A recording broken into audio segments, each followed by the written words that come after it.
quelques temps forts qui reviennent comme ça, des moments, que ce soit en atelier, en plénière, des moments, des interventions, alors, des phrases fortes ou des...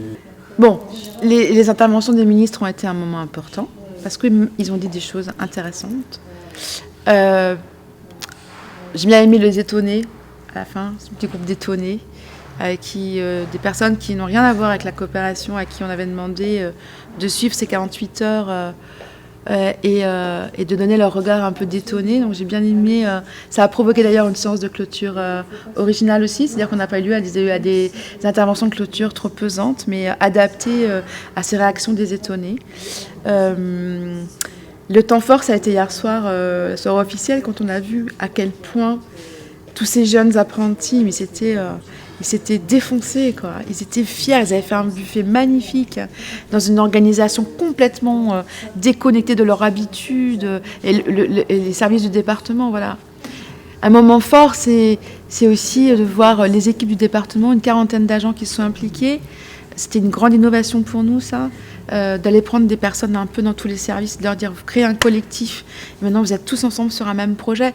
Je suis sûre que ça va créer un changement culturel au sein de la maison.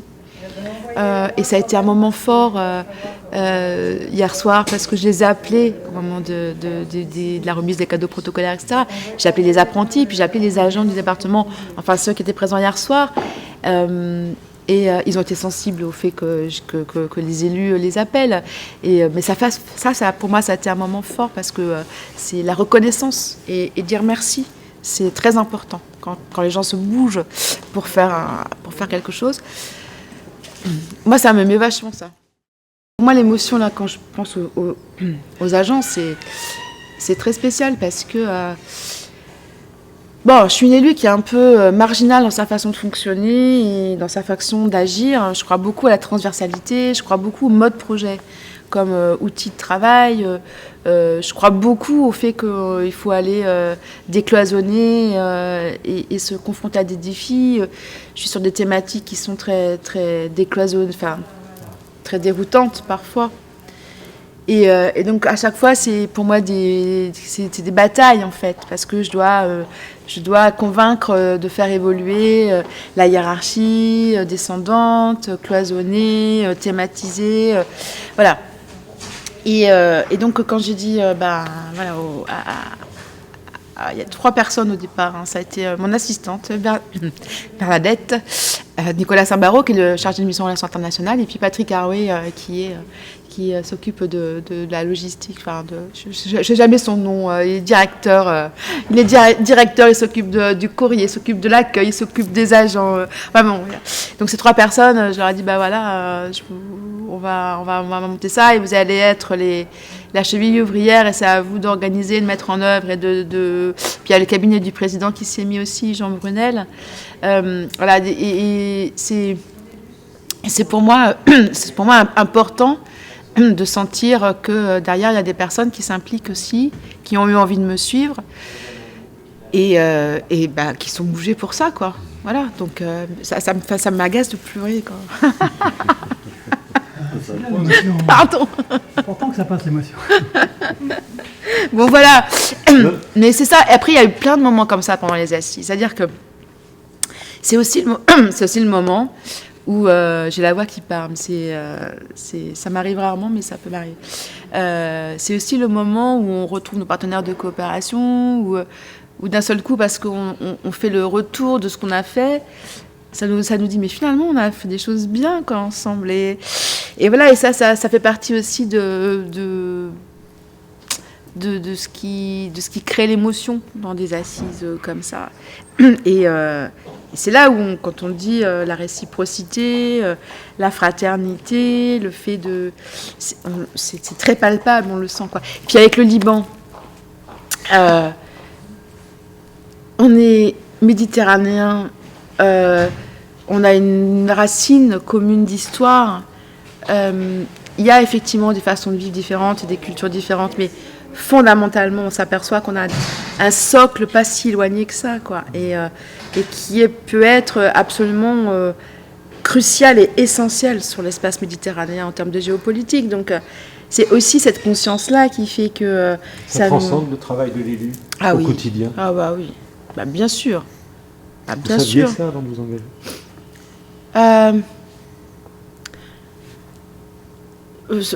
sur l'impact de l'international? Oui, ou l'impact émotionnel émotionnel de votre action. Parce que l'élu, c'est... on le sait qu'aujourd'hui, c'est pas facile d'être élu. Oui. Certainement au Liban, on l'a compris. Oui. Ils sont soumis à des pressions, ils sont soumis à des contextes très compliqués. En France, on n'aurait peut-être pas dit ça il y a quelques années, mais aujourd'hui, c'est pas simple non plus d'être élu. Alors, il y a une fracture. Bah, oui, il y a une fracture. Je sais,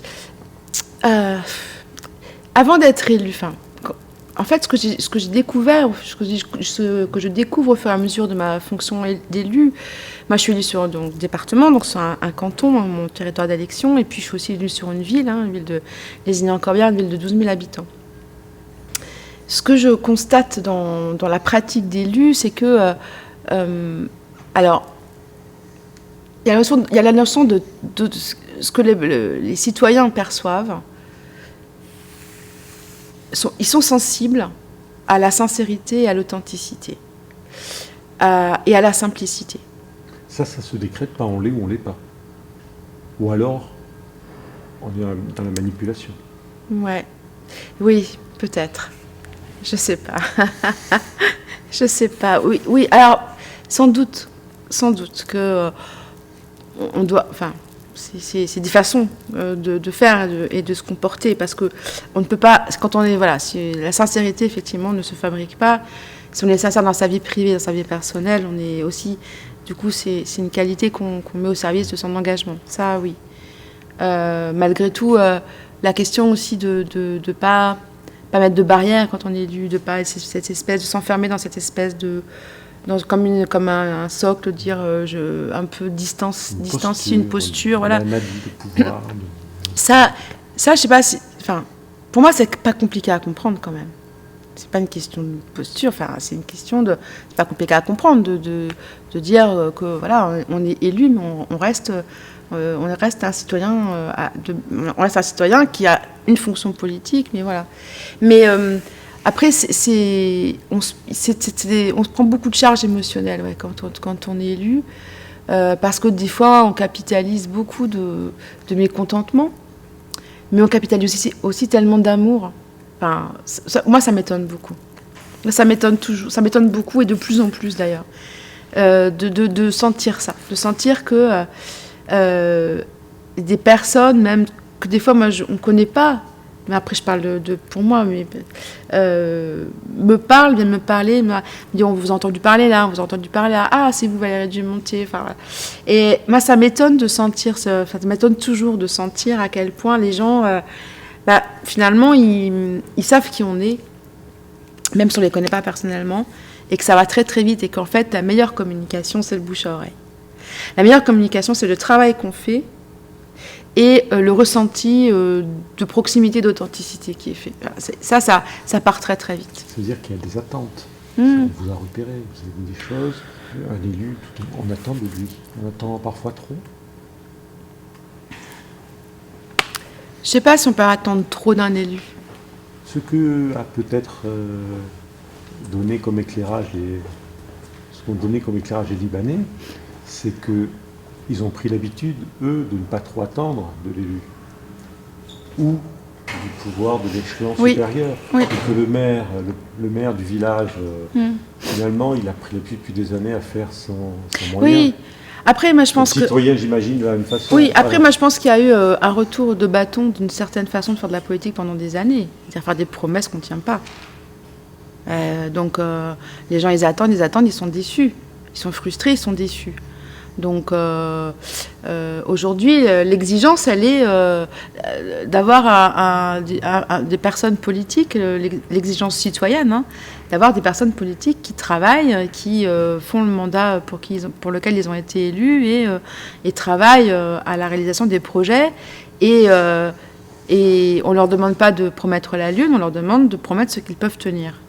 Alors on peut avoir l'impression qu'on s'éloigne de l'aspect des assises, Mais les assises ont donc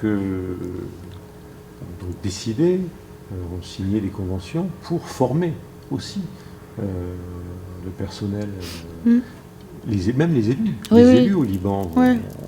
Ces échanges-là, ce qu'on se dit là, vous l'avez partagé avec eux? Oui. Qu'est-ce qu'ils disent, eux? Ils ressentent la même chose? Ils en sentent. Les élus libanais, ils sentent que ça progresse pour eux parce qu'il y a sûrement la coopération et la formation. Ils sentent qu'il y a l'accompagnement, puis il y a le bureau technique des villes libanaises au Liban. C'est assez remarquable. Vraiment, il n'y a pas dans beaucoup de pays où il y a ça, quoi. On aurait besoin de ce genre d'accompagnement de l'élu en France? On ne pourrait pas s'en inspirer? Ce ne serait pas aussi... on l'a, malgré tout, je pense qu'on l'a. Enfin, de cette manière-là? Je sais pas. Normalement, ça pourrait être... c'est par exemple, c'était Unifrance, mais ça sur l'international, mais ça pourrait être les associations d'élus qui le font. Mais bon, le problème, c'est qu'en France, on a l'association des départements, l'association des régions, l'association des maires, l'association des petites villes de maires. Voilà. C'est une myriade d'associations, l'énergie est dispersée et chacun... Oui, parce que... mais ça fait partie de... Oui, ça fait... Oui, ça, on crée des boutiques. Non, mais... Donc quand même, il y a quand même de la formation d'élus, hein, mais peut-être qu'aujourd'hui, c'est... Il y a beaucoup d'offres parce qu'on est cloisonné, chacun fait son petit Mickey, et voilà. Et peut-être qu'on aurait besoin de rationaliser un peu tout ça. Voilà. Mais en même temps,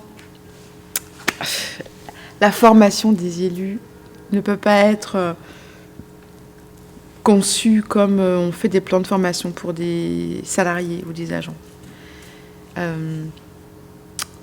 Les échanges d'expérience, d'expertise, c'est de la formation. Là, vous avez fait de la formation. Ah oui, évidemment. La formation au sens où on a appris des choses. On a appris les uns les autres. On a appris des uns des autres.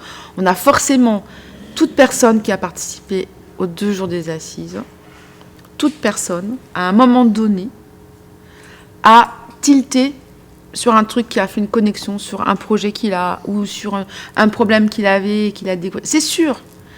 En écoutant, c'est sûr que ça renvoie à des choses qu'on a envie, à des difficultés, des choses qu'on a envie de faire. Donc c'est de la formation, parce que ça permet de prendre de la hauteur, de prendre du recul et de trouver des petites solutions. Alors qu'on peut s'enferrer des fois dans un projet et en discutant, on trouve une petite solution toute simple. Pardon.